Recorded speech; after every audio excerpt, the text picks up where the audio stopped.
పవన్ కళ్యాణ్తో పాటు ఈ మధ్యన తరచూ కనిపిస్తున్నటువంటి వాళ్ళ అబ్బాయి అకీరానందన్. పొడుగు చూస్తే పవన్ కళ్యాణ్ కంటే భారీగా ఉన్నాడు. నాగబాబు గారికి కూడా పోటీగా వచ్చేలా ఉన్నాడు. మంచి యాక్టివ్గా ఉన్నాడు, కసిగా ఉన్నాడు కుర్రోడు. మంచి సినిమాలు చేతిలో పడిందంటే కనుక ఏలేస్తాడు రాబోయేటటువంటి రోజుల్లో సినీ పరిశ్రమని. ఆ కుర్రోడి గురించి ఎక్స్పెక్టేషన్స్ ఎక్కువే ఉన్నాయి పవన్ అభిమానులందరికీ కూడా. ఇది ఒకవైపు నడుస్తుంటే, మరోవైపు మహేష్ బాబు కొడుకు గౌతమ్ లండన్లో యాక్టింగ్ నేర్చుకుంటున్నాడు.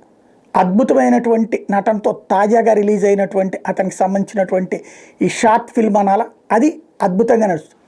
ఇంకోటి వాళ్ళ అమ్మాయి కూడా చక్కగా యాడ్స్లో అది నటిస్తోంది. మొత్తం ఫ్యామిలీ ఫుల్ ప్యాక్గా ఉంది.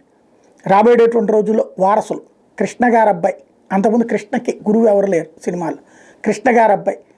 అదే సందర్భంలో చిరంజీవి గారికి ఎవరు గురువు లేరు, చిరంజీవి నేరుగా వచ్చి సక్సెస్ అయినటువంటి చిరంజీవి సోదరుడు పవన్ కళ్యాణ్ అనిపించుకున్న తర్వాత పవన్ కళ్యాణ్ సోదరుడు చిరంజీవి అనిపించుకునే స్థాయికి ఎదిగాడు. ఇప్పుడు ఆ పవన్ కళ్యాణ్ కొడుకు ఒకవైపు, మహేష్ బాబు కొడుకు ఒకవైపు రంగంలోకి రాబోతున్నారు. వీళ్ళిద్దరితో కలిపి సినిమాలు తీస్తారా, దానికి ఎవరైనా సిద్ధంగా ఉన్నారా అంటే బోల్డ్ అంతమంది సిద్ధంగా ఉన్నారు. తండ్రులు ఓకే చేయడమే మిగిలింది.